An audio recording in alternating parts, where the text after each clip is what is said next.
We welcome Jimmie Johnson, driver of the number 48 Lowe's Madagascar Chevrolet, our winner of today's FedEx 400 benefiting Autism Speaks here at Dover International Speedway. This is Jimmie's 57th victory in 376 NASCAR Sprint Cup Series races, second victory of 2012, seventh victory here at Dover, which ties him with NASCAR Hall of Famers Richard Petty and Bobby Allison for most wins of all time here at Dover. Jimmie, talk a little bit about your win out there today. Wow, just proud of this hair. You know, the hair has really brought some Sporting speed. it pretty good. Brought some speed to the team. I could see our engine tuner who's catching the front tires that came across during pit stops with us on today, and I got to laugh every time I came on the pit road. But just a fun day. I mean, clearly we had a fast race car, amazing pit stops, strategy. You know, when you lead the most laps, sometimes at the end, the way the cautions fall, it can backfire on the dominant car. And the way cautions fell today, it allowed us to really, flex our muscle and bring home the win. So proud of the effort. And, it was a brand new race car we brought to the track. I think it had never seen the racetrack before and rolled off the truck and was awesome all weekend long. So just proud of the effort. Chad going to make you wear the hair every weekend now to win the races? I'm not sure this fits in his MO, so it's going to be short-lived.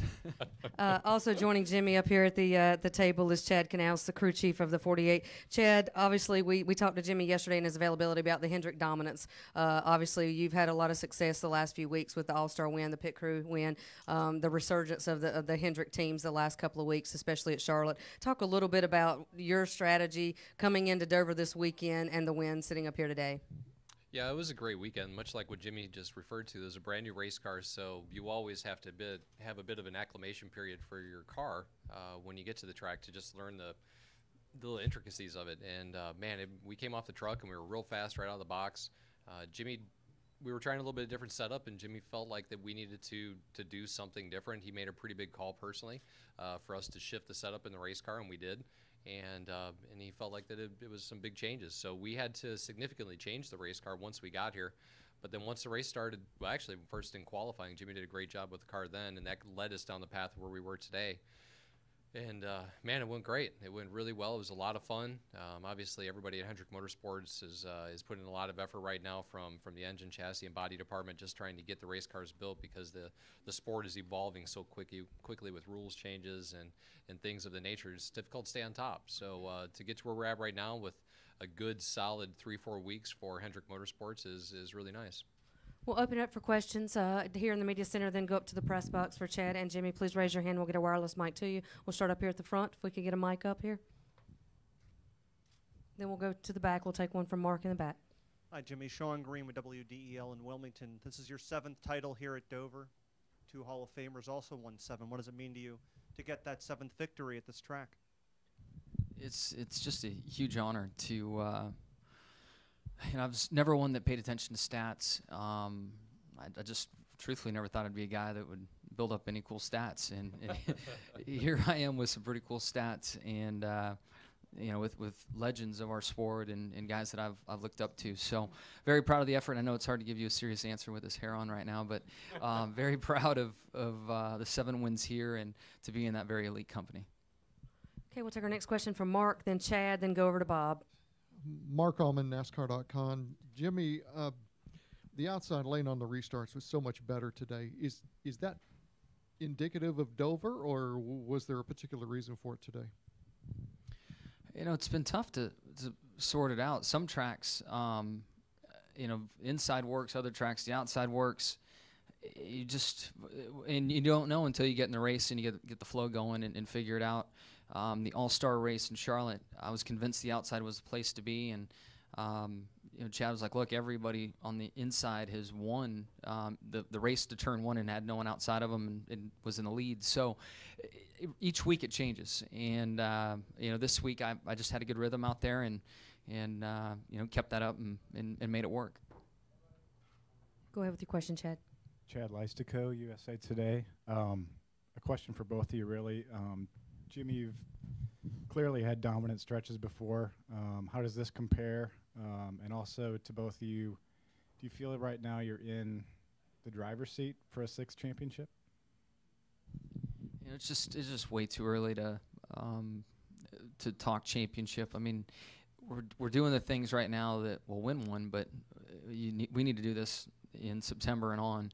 Um, it's nice to have the success right now because the last 2 years we've been working very hard in a lot of areas, and when you have success and continued success, you narrow down your focus in where you need to be. So I think things are very good for our company. We know the areas where we found some raw speed, and now we're kind of fine-tuning from there. So honestly, first of all, you got to make the chase, and I think 2 wins puts us in a very nice position. But we need to keep this pressure on and roll into September with the same thing going on in order to win a championship. When you look at what Tony and Carl went through last year, that's a perfect example. You just don't show up and think everything's going to turn out as you hope. You got to get in there and race hard for all 10 races. Okay, we'll take our next question from Bob, then come back over to Viv. Bob Pockris, Sporting News.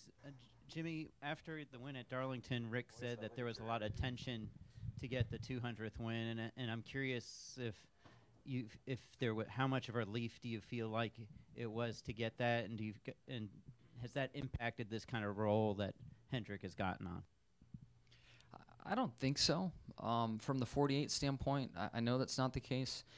We of course wanted to be the team to win 200 for Rick, but we didn't sit there and obsess over it and talk about it. We were so close since really the start of the year to victory lane. We were more focused on our deal and not making mistakes and continuing with the technical side of the race car that's given us the speed that we're finding right now. So for us, it was really about refining our package and not making mistakes, and that happened at Darlington, and All-Star race went our way, and today was flawless, no mistakes, and we had the speed to back it up. Next question from Viv, then we'll go up to the press box. Okay, Viv Bernstein, NASCAR.com. Jimmie, I know you don't want to talk about the championship, but if you look at the point standings today, Roush is 1 and 2. But would anybody look at what's gone on in the last month and think that any team other than yours is number 1 right now? The last month we've, if you take the points and look at who's doing what, we've got to be, the top guy, if not, top 2 guys in collecting points. So. We can look at that mark through the regular season and move it around and work up the case to say anybody's the favorite. But none of that matters until we go to whatever is it Chicago's the first race now? None of it matters until we get to Chicago. I mean, you need to be top 10 or in that wild card spot, and then all that matters is those final 10. Okay, we'll take questions from the press box now.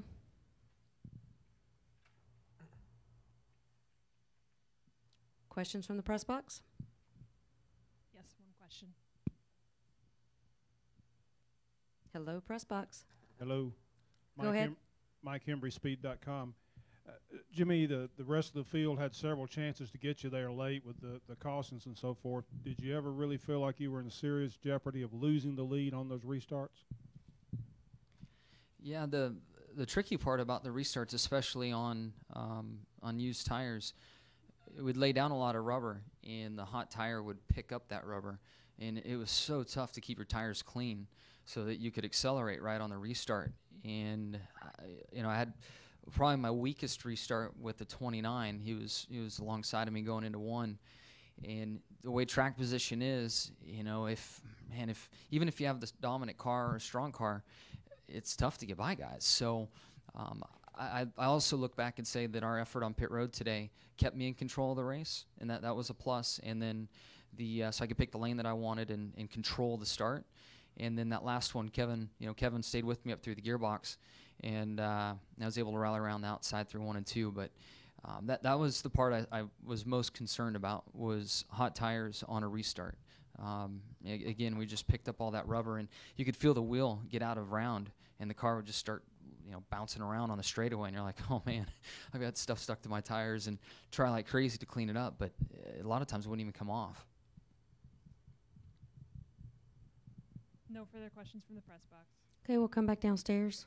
We'll get Terry. Terry Blaney, ESPN.com.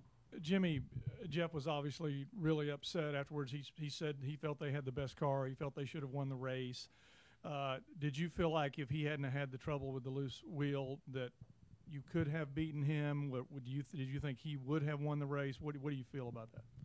Yeah, the middle part of the race when he got by me and drove away, that's all I had. I didn't have anything for him then. I'm not sure what he had at the end of the race, but it just shows how much of a team sport NASCAR is. You know, it takes every element. And last week we were on the end where a mistake cost us, and this week it cost 24. But without a doubt, through the middle part of the race, he had us covered.